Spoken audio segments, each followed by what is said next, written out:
반갑습니다. 잔이쌤입니다. 이번 영상에서는 거주 공간의 변화와 지역개발 두 번째 단원인 도시구조와 대도시권에 대해서 알아보도록 하겠습니다. 바로 가시죠!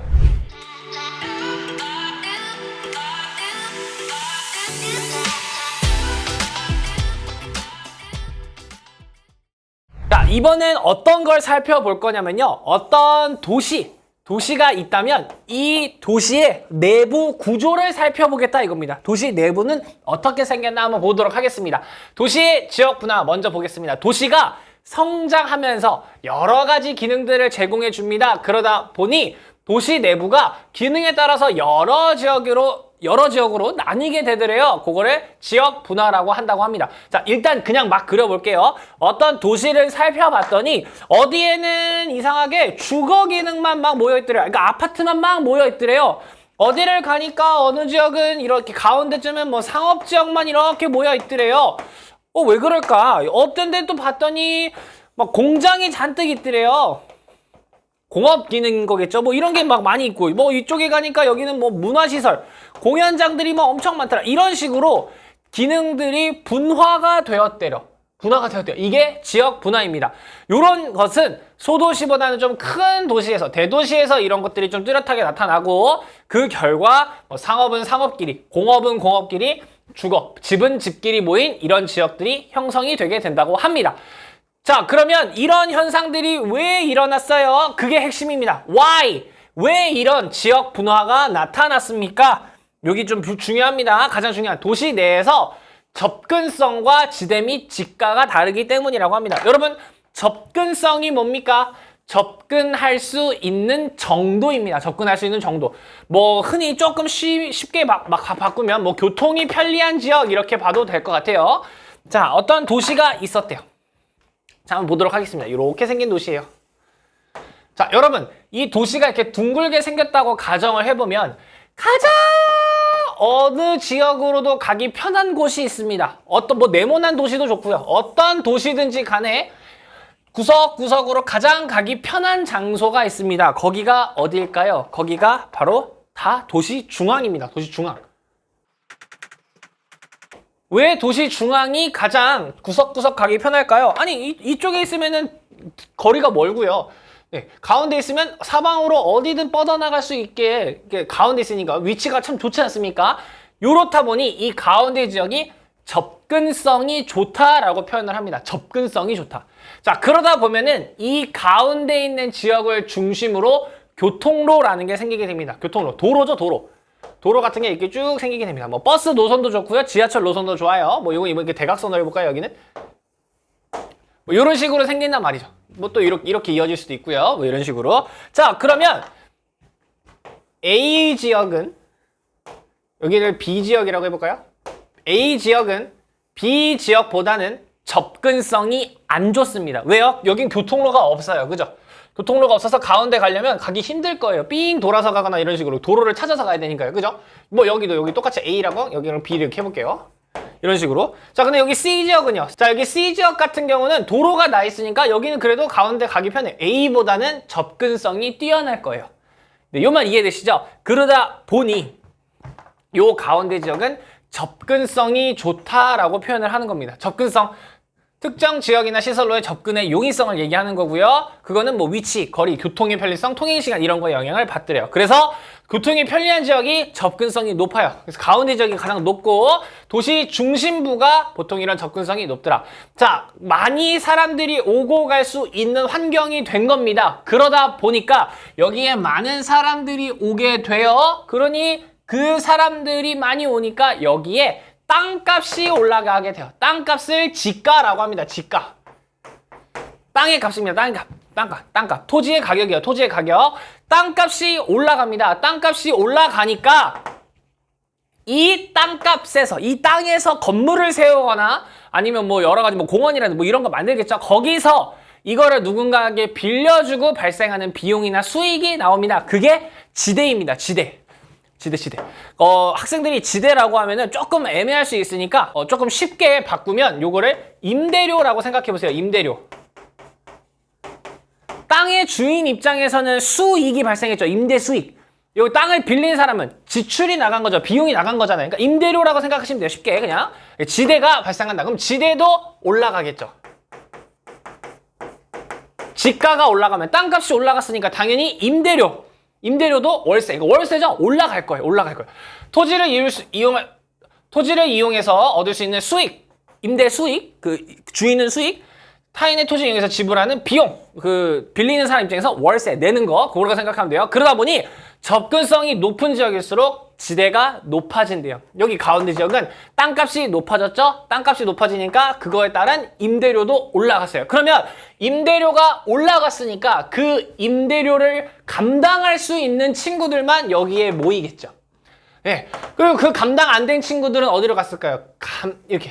접근성이 좀 떨어진 지역으로 갔겠죠. 왜냐면 여기는 접근성이 높지 않으니까 땅값이 쌀 테니까요. 어디보다? 여기 가운데보다. 그래서 요 현상 때문에 지역의 분화가 나타나게 되었대요. 네, 괜찮으실까요? 그래서 정리하면 자, 잠깐 지우고요. 그래서 도시 내 각 기능, 뭐 교육 기능이 있을 수 있고, 의료 기능이 있을 수 있고, 업무 기능이 있을 수 있고, 주거 기능이 있을 수 있고, 여러 가지 기능들은 각각 이 지대를 지불할 수 있는 능력의 차이가 있어요. 그래서 요 차이 때문에 지역의 분화가 나타났더라. 이렇게 된 겁니다. 그래서 이걸 그래프로 나타난 건데요. 이 그래프 이해를 좀 하시고 넘어가면 좋습니다. 자, 여러분, 인간은 합리적인 동물이라는 가정하에 이론이 시작되는 겁니다. 이 그래프가요. 네, 인간은 합리적인 동물이에요. 자, 여기 지대가 나타나고 있습니다. 그리고 여기가 도시 가운데예요. 그러니까 도시 가운데 도심이라고 합니다. 도시 가운데가 도심이에요. 여기가 도심인데, 자, 도심에 내가 상업 기능을 만들면 얻을 수 있는 지대가 요만큼이야. 그러니까 얻을 수 있는 임대료가 요만큼이야 라는 뜻이고요. 내가 여기 도심에다가 공업 기능을 만들면 얻을 수 있는 지대가 요만큼이야 라는 뜻이고, 내가 여기 도심에다가 아파트를 지으면, 주거 기능, 아파트를 지었을 때 얻을 수 있는 지대, 임대료가 요 정도야 라는 겁니다. 그러면 아까 말씀드렸다시피 인간은 합리적인 동물이래요. 합리적인 동물이니까 뭘 지어야 가장 임대료가 높습니까? 상업 기능이죠. 상업 기능이죠. 그러니까 여기 도심, 이 지역에는 아파트 있긴 있어요. 공장 있을 수 있어요. 그러나 뭐가 제일 많겠습니까? 상업 기능. 이거 좀 더럽네. 네. 상업 기능이 가장 높은 거죠. 그래서 도심에 가까우면 가까울수록 상업 기능이 가장 많이 나타나게 되는 겁니다. 자, 그런데 상업 기능이 좀 어느 정도 벗어나게 되면은 더 이상 얻을 수 있는 수익이 너무 떨어져요. 근데 그 다음으로 얻을 수 있는 수익 많은 데가 여기네. 여기서는 공장 짓는 게 무조건 유리하네. 근데 여기는 공장이 나타나게 되는 거고, 그리고 그 다음 밖으로 지었을 때는 여기서는 아파트 짓는 게 짱이네. 그래서 여기 가운데는 주로 상업 기능이 나타나고, 그 다음으로는 공업 기능이 나타나고, 그 다음으로는 주거 기능이 나타나더라. 이런 식으로 분화가 되더라 라는 게 이 지역 분화의 요인을 이렇게 그래프로 표현한 것입니다.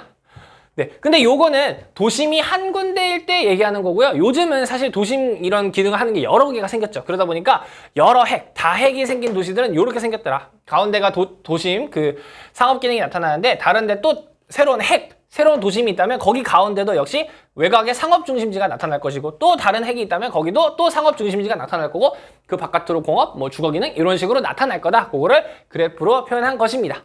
그래서 이 그래프도 한번 이해를 좀 하고 넘어가시면 좋을 것 같습니다. 자, 그러면 도시 지역 분화는 어떤 과정으로 이루어져요? 집심과 이심 현상으로 나타나게 되더래요. 집심 기능이랑 야, 집합해! 그럼 뭐예요? 모이란 뜻이죠? 집합해! 어디로? 도심으로. 도심 지역으로 모여라! 상업이나 업무 기능들은 도심으로 모이게 되더래요. 근데 이심 현상도 발생하더래요. 이탈했다, 뭡니까? 벗어났다는 거죠? 중심에서 벗어났다 이거예요. 주거나 공업기능들은 도심에서 외곽 지역으로 좀 이렇게 벗어나더라. 그래서 집심과 이심 현상이 동시에 일어나면서 도시 내부의 지역 분화가 일어나고 있더라. 이렇게 보시면 될 것 같습니다. 자, 그래서 부산의 지역 분화가 어떻게 되었는지 수능 특강이랑 여러 교과서에서 소개를 하고 있습니다. 한번 살펴보도록 할게요. 자, 지역별 평균 집값. 땅값이 나와 있습니다. 땅값. 그럼 땅값이 어디가 제일 비쌀까? 아까 했던 대로 가운데 지역이, 도시의 가장 가운데 지역이 접근성. 어디로든 가기 편하니까 가운데가 가장 땅값이 비쌀 겁니다. 그래서 보시면, 자, 아까 우리 동그라미도 있고 네모도 있잖아요. 부산은 이런 식으로 생긴 거예요. 이렇게 생겼으니까 거기에 정 가운데. 여기입니다. 여기가 하얀 색깔. 제일 비싼 땅이죠. 여기가. 여기가 여러분 그 부산의 서면 일대하고 저쪽 여기 남포동 쪽으로 내려가는 그쪽 라인이에요. 거기. 여기가 가장 비싸더라. 땅값이 제일 비싸더라. 그리고 외곽으로 갈수록 아무 색깔도 안 칠해져 있잖아요. 외곽으로 갈수록 땅값이 싸집니다. 왜요? 접근성이 떨어지니까요. 그러니 땅값이 비싼 이 지가에서는 여기는 지대가 올라갈 거예요. 지대. 여기서는 월세가 비쌀 거야. 임대료가. 여기 이런 데는 지대가 쌀 거예요. 이런 데는. 그러면 이 월세를 감당할 수 있는 친구들만 오겠죠. 그게 뭐다? 상업 업무 기능 같은 게 보통 모이더라. 그래서 여기 보시면 금융 및 보험 사업체 수의 비율과 종사자 수가 나와 있네요. 자, 요거 금융 및 보험업 사업체 수 다시 바꿔 말하면 뭡니까? 생산자 서비스업이네요. 네, 상업 업무 기능 중에 하나죠. 그러니까 요런 것들은 비싼 임대료를 내더라도 접근성이 높은 게 훨씬 좋아요. 왜냐면 많은 사람들과 대면 접촉을 하면서 많은 정보, 좋은 인력들을 구하는 게 더 좋거든요. 그러니까 이 가운데 있어도 감당할 수 있는 거예요. 그러니 보시면 여기 하얀데 땅값 비싼 동네에서 가운데 지역 여기에 사업체 수 비율이 엄청 높고 종사자 수도 많은 걸 볼 수가 있네요. 외곽 지역은요? 거의 없습니다. 거의 없습니다. 자, 그러면 제조업, 공장 같은 건 어디 있을까요? 공장은요. 이런 높은 땅값을 내고 그러니까 높은 임대료를 내고 공장이 있으면 그 임대료 나가는 비용 때문에 생산비가 올라가요. 생산비가 올라가면 우리의 물건값도 비싸질 거예요. 그죠? 그러니까 그 공장의 사장이 얻을 수 있는 비용이 늘어나니까 수익은 줄어드는 거죠. 수익이 줄어든다? 여러분이 공장 사장인데 수익이 점점 줄어요? 말이 안 되잖아요. 그러니까 땅값이 싼 곳으로 넘어간 거예요. 그래서 땅값이 싼 이쪽에 많이 몰려있는 걸 볼 수 있습니다. 제조업이 이쪽으로 많이 몰려있다. 네. 선생님 이쪽으로는 안 갔어요. 선생님 정확한 이유는 모르지만요. 여기에 일단 여기가 어디냐면 기장이라는 곳이에요. 기장이라는 곳인데 부산에서는 여기에 가덕도라는 곳이 있거든요. 이 가덕도랑 이쪽에 부산항이 있어요. 부산항. 들어보셨죠? 부산항이 뭐예요? 우리나라 최고의 항구잖아요. 최고의 항구. 제1의 항구잖아요. 제1의 항구. 여기에서 수출입이 편하다 보니까 이쪽 주변으로 공업들이 많이 모였다고 합니다. 네, 이렇게. 그리고 여기는 뭐 이제 원자력 발전소 뭐 이런 것도 있고 그렇잖아요. 그래서 부산의 제조업들은 다 이쪽으로 몰려 있다는 걸 알 수 있습니다. 이쪽으로. 그러니까 주거 기능 같은 건 이쪽쯤에 몰려 있다는 걸 알 수가 있는 거죠. 이렇게. 네. 좋습니다. 자, 그리고 부산에서 조금만 더 살펴보면요. 선생님, 그러면 뭔가 이상하지 않습니까? 아니, 선생님, 가운데에는 땅값이 비싼 걸 알겠어요. 가운데 여기 땅값 비싸요? 오케이, 알았어요. 근데요, 여기도 엄청 비싼데요? 여기 해운대구예요. 해운대구인데, 자, 여기 해운대구 이쪽은 왜 땅값이 비싸요? 요걸 이해하기 위해서 우리가 도시의 지역 분화에 부도심이란 개념을 좀 알고 넘어가야 돼요. 부도심이란 개념 한번 체크해 보도록 하겠습니다. 자, 어떤 도시가 이렇게 있습니다. 도심입니다. 자, 도심은 가운데 있다 보니, 도시의 중앙쯤에 있다 보니, 접근성이 가장 좋았습니다. 그래서 이 도심을 중심으로 교통로들이 이렇게 생기게 됩니다. 이런 식으로요. 뭐 이렇게도 이루어지고 뭐 어떻게 해볼까요? 또 뭐 이렇게도 이어진다. 뭐 이런 식으로 해볼게요. 이렇게. 자, 도심 지역의 접근성이 올라가다 보니까 여기에 지가 땅값은 올라가고요. 지대도 올라가게 됩니다. 네, 접근성이 좋으니까요. 그래서 여기에 사람들이 막 오니까 여기에 상업 업무 기능 같은 것들이 막 집중됩니다. 그러니까 외곽에 있는 사람들도 직장은 여기 있다고 보면 되는 거예요. 직장은 여기 있다.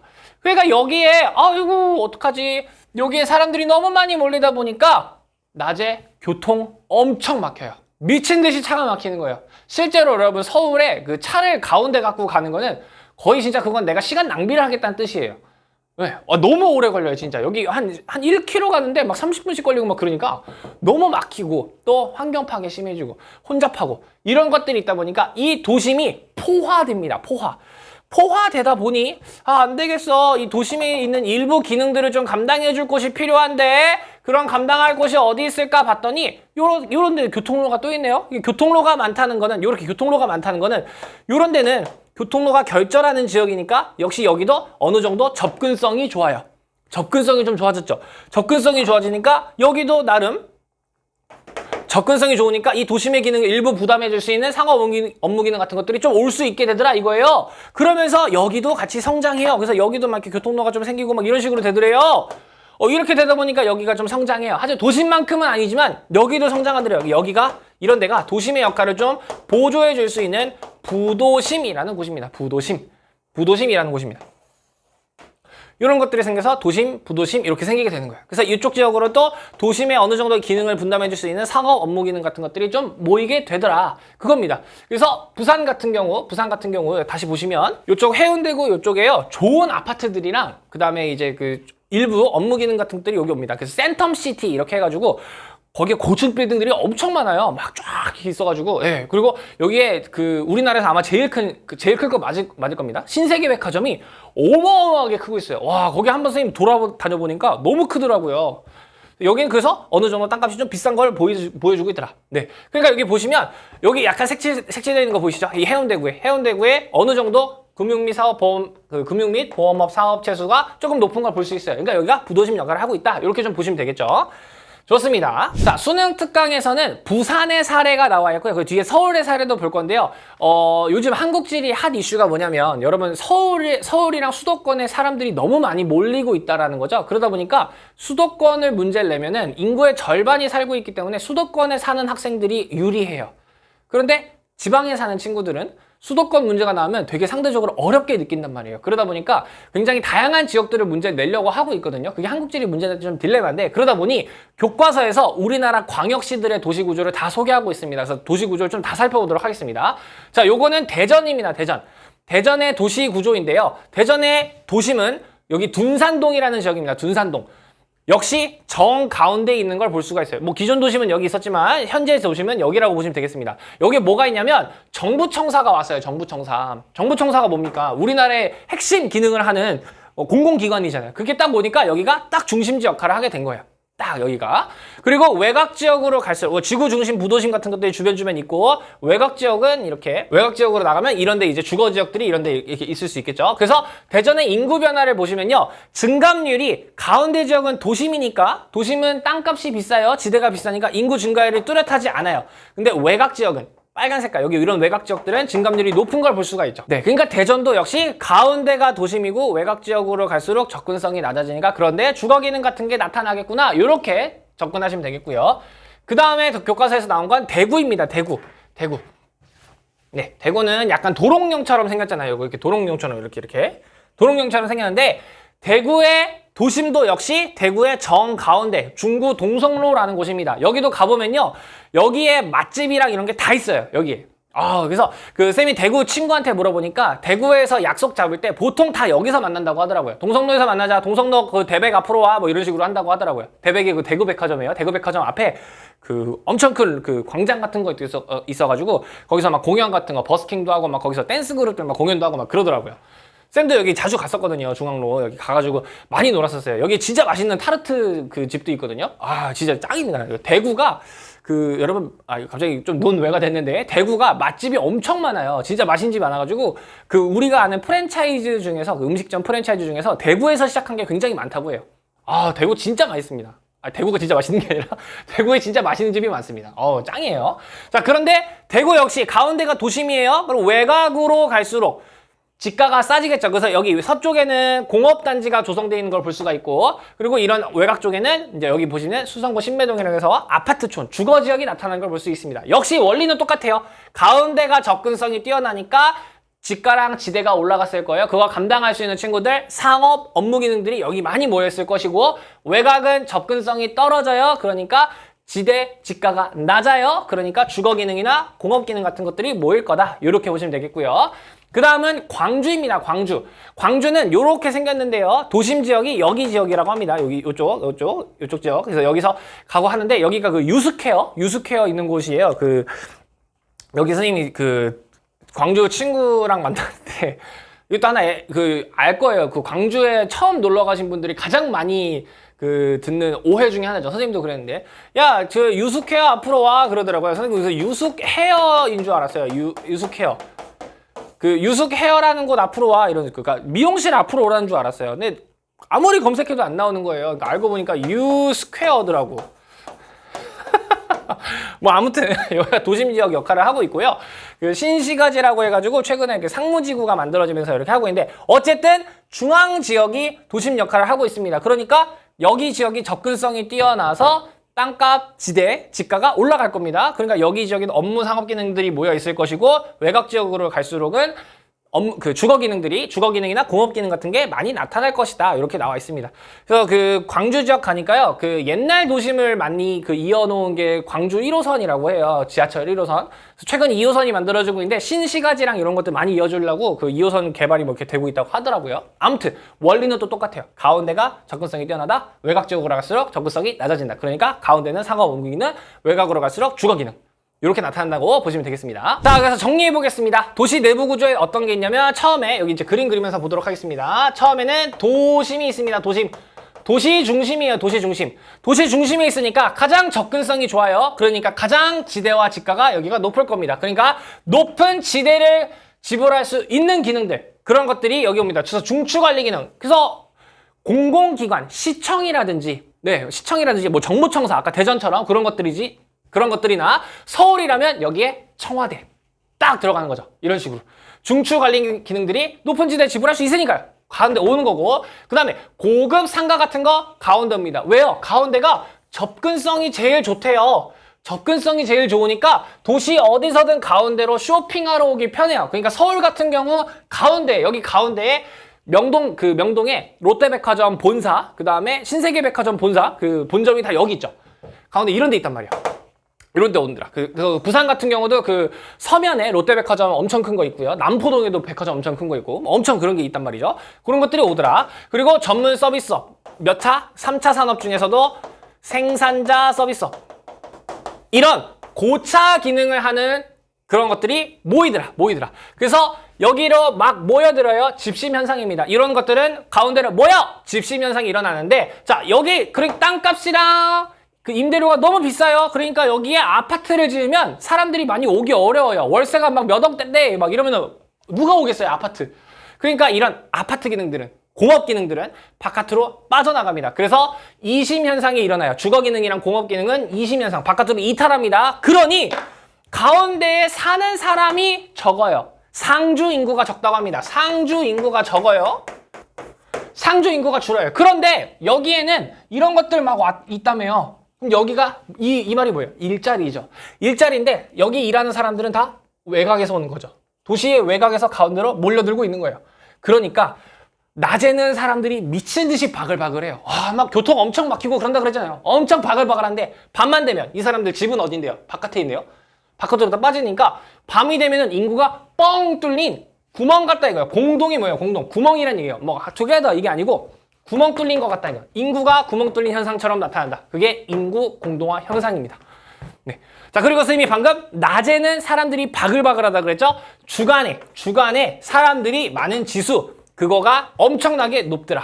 네. 도시에서 주간 인구 지수가 가장 높은 게 도심입니다. 도심. 그래서 이 주간 인구 지수는 어떻게 구할 수 있냐면요. 상주 인구 분의 주간 인구가 얼만큼입니까? 요거를 나타내는 겁니다. 곱하기 100이고요. 네, 요게 이제 상주 인구가 100명이고 낮에도 100명 있으면은 거기 그곳의 주간 인구 지수는 100이겠죠. 그래서 100이 기준입니다. 그래서 100이 넘으면 여기에는 사람들이 낮에 바글바글하고 밤에는 별로 없어요 라는 뜻이잖아요. 그러니까 일자리가 많아요 라고 해석하면 되겠어요. 주간 인구 지수가 100이 넘으면 일자리가 많아요 라고 해석하면 되겠어요. 근데 100이 안 넘으면 여기는 낮에 사람들이 하나도 없어요. 낮에는 사람들이 없네요. 낮엔 사람들이 다른 데 간다는 얘기잖아요. 거기는 일자리가 없고 주로 주거 기능을 담당하는 곳이에요 라고 하면 되겠습니다. 그래서 우리가 보통 베드타운이라고 그러죠. 베드타운. 침대. 자는 곳이잖아요. 그러니까 잠만 자는 곳이다. 주거 기능이 높은 곳이다. 이렇게 보시면 되겠고, 100이 넘으면 업무 기능이 강화된 곳이구나 라고 보시면 되겠습니다. 그러니까 도심은 100이 넘어요. 주간 인구 지수가 높아요. 상주 인구가 적으니까요. 그러니까 여기는 업무 기능이 발달했군요 라고 볼 수 있겠습니다. 괜찮으실까요? 네. 자, 그 다음 부도심 보도록 하겠습니다. 부도심. 요것만 지울게요. 자, 도시가 이렇게 형성이 되었고요. 도시가 이렇게 형성이 되었는데, 중간중간 이런 교통로들이 있을 거란 말이죠. 이렇게도 뭐 있을 거고, 뭐 여러 개 있을 거고, 뭐 대각선도 이렇게 있을 거고, 이런 식으로. 자, 역시 도심이 가장 교통로가 많이 지나가죠. 그러고 봤더니 한 이런 데는 교통이 그래도 여러 개, 도로나 지하철 이런 것들이 좀 교차하는 지역이네요. 환승역이라고 그러죠. 보통 이렇게 뭐 교차하는 지역은 교통이 편하다고 얘기할 수 있죠. 그런 교통의 결절 지역은 접근성이 역시 높아요. 접근성이 높으니까 이 도심이 포화돼서 감당할 수 없는 능력들을 이 친구들이 조금 대신해주기도 한데요. 이런 지역을 부도심이라고 합니다. 부도심. 부도심. 그래서 도심의 일부 기능을 분담하는데 어디에 생기더라? 도시 내부에 도심 말고 다른 교통의 결절점에 생기더라. 그러니까 여기도 접근성이 높아요. 접근성이 높으니까 여기도 지가 지대가 대체로 높은 편입니다. 부도심 지역도요. 부도심 지역도. 그래서 뭐 부산의 뭐 이제 뭐 해운대구라든지 서울 같은 경우는 강남이나 여의도 이런 데가 해당이 되겠습니다. 자, 3번 중간 지역이 있는데요. 요거는 조금 이따 보고요. 외곽 지역 먼저 보겠습니다. 자, 그러면 도시의 외곽 지역, 도시의 외곽 지역 어디예요? 여기에요. 주황색으로 이렇게 뒤꿈칠한 곳이요. 자, 요런 데가 외곽 지역이에요. 여기는 지대가 낮아요. 임대료가 낮아요. 왜요? 접근성이 높지 않으니까 지가 지대가 낮아요. 그러니까 그거를 감당할 수 있는 친구들, 집, 학교, 공장 이런 것들이 이게 오더라 이거예요. 그래서 새로운 신흥주택 지역이 형성되기도 합니다. 그러니까 새롭게 뭐 신도시를 조성한다든지 아파트를 새로 재건축한다든지 이런 거요. 그리고 도심으로부터 이전해온 공업기능, 옛날엔 이런 데 있었겠죠. 그런데 밖으로 나와가지고 공업기능 입지하거나 아직 농촌 경관이 도시 외곽이니까 이런 게 있기도 하더라. 그리고 이 도시가 점점 팽창하는 걸 막기 위해서 개발 제한구역, 그린벨트죠. 그린벨트를 지정해서 무질서한 팽창을 막기도 하더라. 이렇게 보시면 되겠습니다. 자, 그리고 이제 중간 지역을 좀 살펴봐야 됩니다. 자, 여러분 조선시대로 한번 넘어가 볼게요. 아니, 조선시대? 조선시대 좀 너무 옛날인가요? 옛날로 가봅시다. 옛날 서울 한번 볼게요. 옛날에 서울이라 하면요. 서울의 도심은 그 사대문이라 그러죠. 동대문, 남대문, 이 안쪽. 그 안쪽만 원래 서울, 한양이었잖아요. 한양이니까 거기는 여전히 도심이었어요. 그리고 거기가 이제 막 그 성장하게 되면은 그 지역도 역시 땅값이 비쌌겠죠. 그때 당시 사대문 안쪽이. 그러니까 아이고 어떻게 너무 비싸. 여기다 아파트 이런 거 못 짓겠다. 그러니까 그 기능들이 바깥으로 이렇게 나왔을 거예요. 이렇게. 여기에 뭐 이제 주거 기능도 왔을 거고요. 여기에 뭐 공장 같은 것도 왔을 거고요. 자, 요게 과거의 모습이죠. 과거 서울의 모습일 거예요. 그런데 서울이 이렇게 했는데도 전국에서 사람들이 미친 듯이 몰려왔잖아요. 어마어마하게 몰려오니까 이 정도 크기로는 감당이 안 돼요. 서울이 이 정도 크기로는 감당이 안 돼. 그래서 어떻게 됩니까? 서울의 크기가 커집니다. 서울이 확대됐죠. 그래서 여러분 원래 한강의 남쪽, 한강 이남은 원래 서울이 아니었어요. 한강의 북쪽만, 강북이 원래 짱이었단 말이에요. 원래 거기가 사대문이 있는 곳이니까. 그런데 서울이 확대됐습니다. 한강 이남까지. 한강을 좀 그릴까요? 한강, 원래는 이렇게 한강, 북쪽만 이랬어요. 근데 한강이 이렇게 흐르고 있으면 원래 여기 도심이었죠. 사대문 안쪽. 그리고 여기 원래 이렇게 빠져나간 주거 기능, 공업 기능 있었을 텐데 이제는 이렇게 된 거죠. 이렇게 커졌죠. 그러니까 여전히 여기는 도심이에요. 여전히 여기는 도심인데 이제 여기도 감당 안 되니까 이렇게 바깥으로도 이렇게 나간 거죠. 주거 기능, 공업 기능 이렇게 나갔어요. 자, 여전히 여기 있는 여기 요 바운더리 요 주황색 바운더리는 공업하고 주거 기능이 나가긴 나갔는데 바깥으로 더 나가지 못하고 아직도 여기 혼재 있는 지역이 있네요. 여기가 중간 지역이에요. 여기가 중간 지역이에요. 우리가 흔히 보통 요거를 점이지대라고도 부릅니다. 점이지대. 현재 여기 도시로 보면은 여기쯤이 주황색 똑같은 걸로 했네요. 빨간색. 요런 데가 중간 지역이 되겠다. 여기는 도심이 팽창함에 따라 이동해온 상업 주거 기능이 섞였다 이거예요. 도심이 팽창하면서 섞였던 게 여기 이게 섞이게 됐다. 아직도. 그래서 이런 데는 여러분 가운데에 있으면 있을수록 접근성이 좋아서 지가 지대가 높다며요. 근데 여기는 아직도 노후화된 주택, 옛날의 주택들이 아직 여기 있는 거니까 노후화된 주택이라든지 공장들이 아직도 여기에 혼재 있는 거예요. 그럼 여기 솔직히 말해서 금싸라기 땅이잖아요. 도심이랑은 가까운데 아직 개발되지 않은 거잖아요. 아직 노후화된 땅이니까. 그러니까 여기를 재개발합니다. 여기를 최근에 엄청나게 재개발하고 있습니다. 네. 여기 솔직히 돈 있는 사람들 입장에서 엄청난 금싸라기 땅이잖아요. 도심이랑 가까운데 최고죠. 뭐 접근성은 좋은데 아직 노후가 됐을 뿐이니까. 여기가 중간지대, 점이지대라고 부르는 지역이다. 이렇게 보시면 되겠습니다. 자, 그래서 수능 특강에 나와 있는 서울의 한번 도시 구조를 살펴보도록 하겠습니다. 서울의 가운데가요 상업지역입니다. 여기가 가장 서울의 중앙이죠. 그러니까 여기는 접근성이 높아요. 접근성이 높으니까 땅값이 비쌀 거고요. 땅값이 비싸니까 지대죠. 임대료도 비쌀 거예요. 그러니까 이 임대료들을 버틸 수 있는 상업 기능들이 여기에 모이더라. 여기에 모이더라. 그래서 여기가 뭡니까? A 지역이 보시면 엄청 많죠? 그 서울에 명동이랑 광화문 이런 데 들어보셨을 거예요. 거기입니다. 거기가 도심이죠. 그래서 A 지역은 도심이 될 거예요. 여기가 도심입니다. 여러분 땅값이 어느 정도냐면요. 선생님이 조사해온 게 있거든요. 네, 그 한 2020년 자료긴 한데요. 여기 가운데가 이제 명동이에요. 명동. 명동에 가면은 네이처 리퍼블릭이라는 그 화장품 파는 건물이 있거든요. 그 건물에 3.3제곱미터, 그러니까 거의 약 1평이죠. 1평당 가격이 6억 5천이에요. 1평에 6억 5천. 그럼 이거 3으로 나누면 1제곱미터, 그러니까 1m 정사각형이 2억 정도 한다는 거예요. 이게 뭡니까 이게? 어마어마하게 비싸잖아요. 어마어마하게. 근데 그거를 감당하고라도 여기에 있는 게 유리하다 이거죠. 왜냐면 많은 관광객, 많은 손님들을 유치할 수 있으니까 거기에 있는 게 유리하다 이거죠. 와, 이거 6억 5천이면 웬만한 아파트값 하나 아닙니까? 근데 1평에 6억 5천이래요. 이게 그리고 공시지가예요. 공시지가. 그 정부에서 발표하는 공식적인 땅값. 그게 6억 5천입니다. 실제 거래가는 더 비싸겠죠.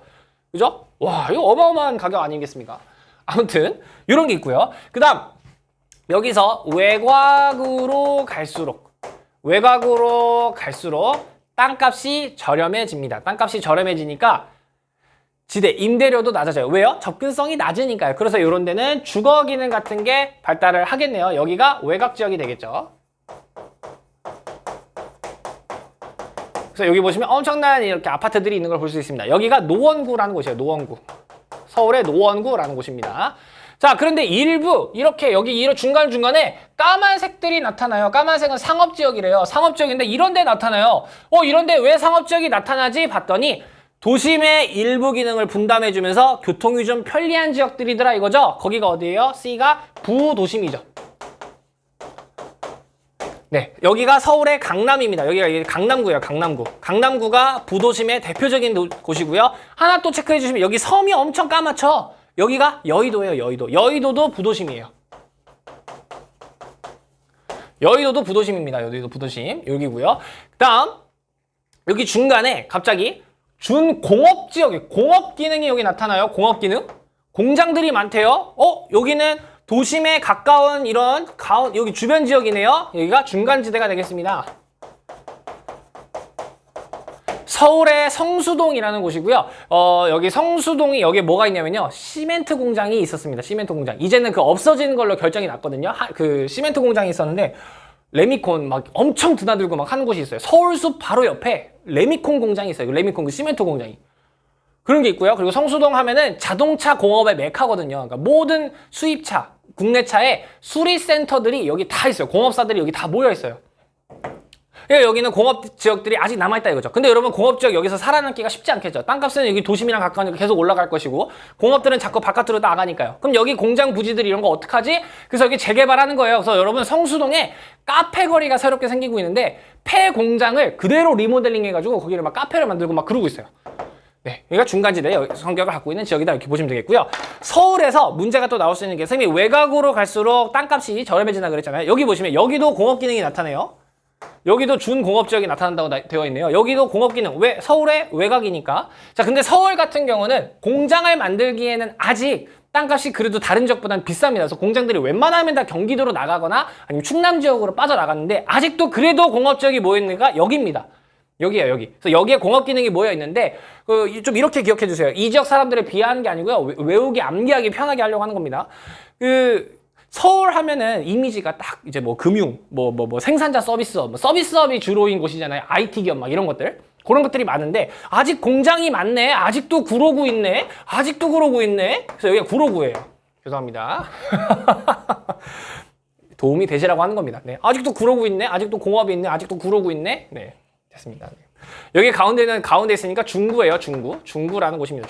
중구형 그거 장난이 심한 거 아니고 그때 중구 아니에요. 네. 아무튼 이렇게 보시면 되겠고요.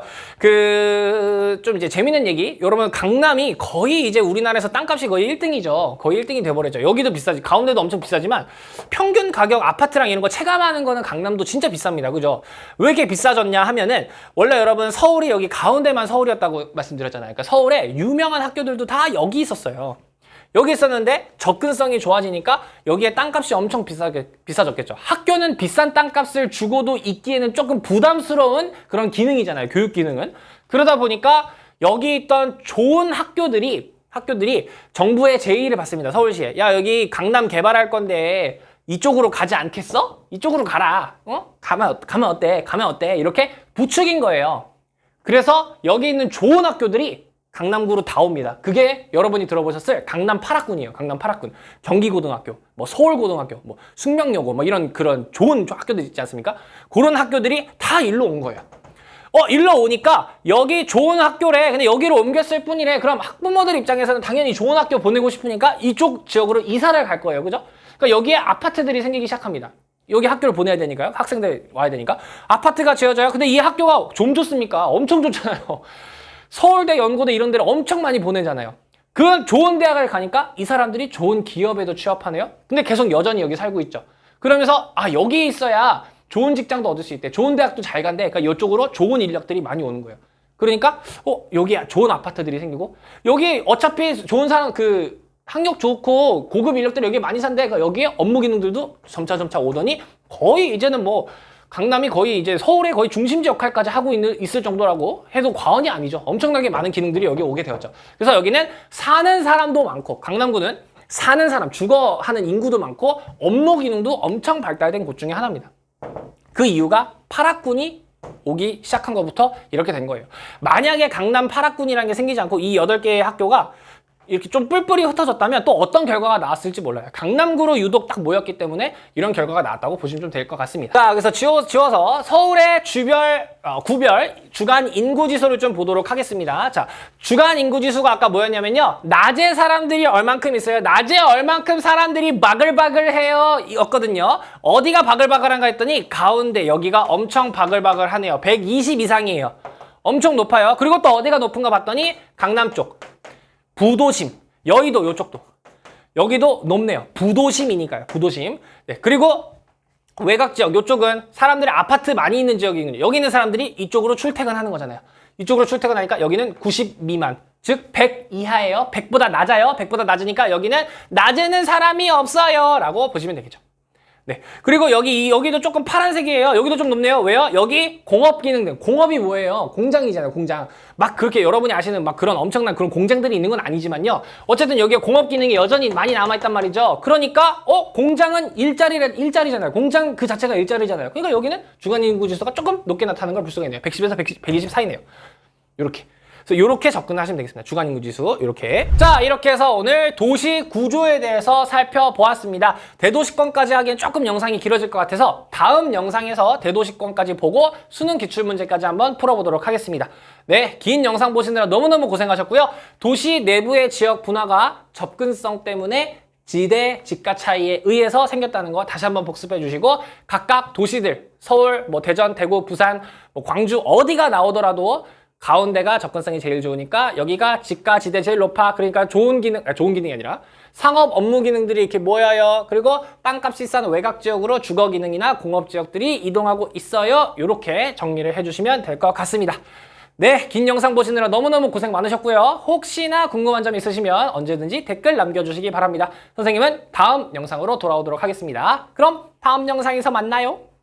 화이팅!